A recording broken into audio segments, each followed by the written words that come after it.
Hello, வணக்கம். My name is Rangasamy.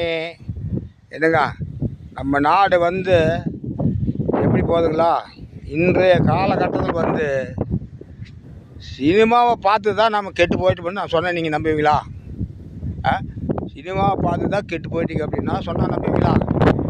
நானெல்லாம் பாரு 10-25 வருஷமாச்சுங்க சினிமாவை பார்க்குறதில்ல. பார்க்குறேன், அவ்வளோதாங்க. இது சினிமா பார்த்து உண்மையே ஏற்கனவே சினிமா பார்த்து கெட்டு போய்க்கிறாங்க.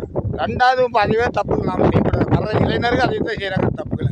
சினிமா பார்த்து கெட்டு போயிட்டாங்க ஏகப்பட்ட பேர். தெரியல, நம்ம ஒரு பக்கம் போகிறோங்க. ஒரு பக்கம் போய் ஒரு படத்தில் பார்க்குறோம், ஒரு கதையை ரசிக்கிறோம், ரைட், அதோடு அது உட்போட்டு வந்தாங்க. அதை கொண்டு வீட்டில் கொண்டு விட்டு குடும்பத்தில் விட்டு என்ன இது அது ஏன் கேட்குறீங்க? அந்த சினிமா படங்களை பார்த்து மக்கள் வாழ்க்கையே செய்யணும்னு நினைக்கிறாங்க. வருகின்ற வாலிபர் பசங்கள்லாம் என்ன பண்ணுறாங்க தெரியுங்களா? சினிமாவில் அந்த ஹீரோ என்ன பண்ணுறான்னா அதையவே ஃபாலோ பண்ணுறாங்க.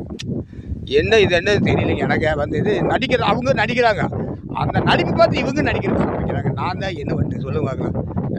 ஏன் இப்படி போகிறாங்கன்னே தெரியல. மக்களே, ஜனங்களே, பார்த்து இளைஞர்களே, தயவு செஞ்சு சினிமா பார்த்தீங்கன்னா அதோடு கழிச்சு விட்ருங்க. அதை மறந்துங்க அதோட, சரிங்களா? தயவு செஞ்சு அந்த சினிமா படத்தை பார்த்து அதை எடுத்துகிட்டு குடும்பத்துக்குள்ளே விட்டு குள்ளு பண்ணிட்டு இது பண்ணிட்டு இருக்காதிங்க, சரியா? இதெல்லாம் சினிமா படத்தில் பார்த்து அதெல்லாம் மைண்டில் ஏற்றி சினிமா படத்தில் என்ன அந்த கதாநாயகன் என்ன பண்ணுறானா அப்படி இப்படி நினைக்கிறானா அதையவே வாழ்க்கைக்கு கொண்டு போகாதீங்க. அது கொண்டு போனீங்கன்னா உங்களுக்கு தான் கெடுதல், தெரியல? அது நல்லது இல்லைங்க. வாழ்க்கைக்கு கொண்டு போகாதீங்க. அதெல்லாம் உங்கள் வாழ்க்கையே கெடுத்து போடு. தயவு செஞ்சு சினிமாவை பார்க்குறீங்களா அதோடு மறந்துட்டு கார் துப்பிட்டு வந்துடுங்க. பார்த்தீங்கன்னா சில நேரம் பார்க்குற டைம் பாஸ் பார்க்குற வந்துடுறோம், அவ்வளோதாங்க. இப்போ கடைக்க போகிறோம், 1 ஜூஸு 10 ரூபா ஜூஸ் வாங்கி வைக்கிற பார்த்தீங்களா? ஜூஸ் 10 ரூபா ஜூஸை வாங்கி குடிக்கிறோம், குடிச்சிட்டு வீசிட்டு வந்துடுறோம். அந்த பாட்டில் வீசிட்டு வர்றது நல்லது. அது வீட்டுக்கு கொண்டு வந்தீங்கன்னு வைங்க, அது உங்களுக்கு மண்டையை பிச்சு குழப்பி விட்ரும், சரிங்களா? அந்த பாட்டில் எதுக்கு நம்மளுக்கு தேவையில்லாமல் அந்த பாட்டில் எடுத்து கொண்டு வரணும் அப்படிங்கிறது அந்த ஜூஸு. அதாவது ஜூஸ் மாதிரி சொல்லணும் உங்களுக்கு ஒரு கதை, சரிங்களா? தயவு செஞ்சு இந்த சினிமா படங்களை பார்த்து அதோடு கழிச்சு விட்ருங்க. தயவு செஞ்சு அது உள்ளே கொண்டு வராதிங்க, வாழ்க்கைக்கு கொண்டு போகாதீங்க. சினிமா படத்தை பார்த்து வாழ்க்கைக்கு கொண்டு போகாதீங்க, தயவு செஞ்சு கும்பிட்டுக்கிறேன், சரிங்களா?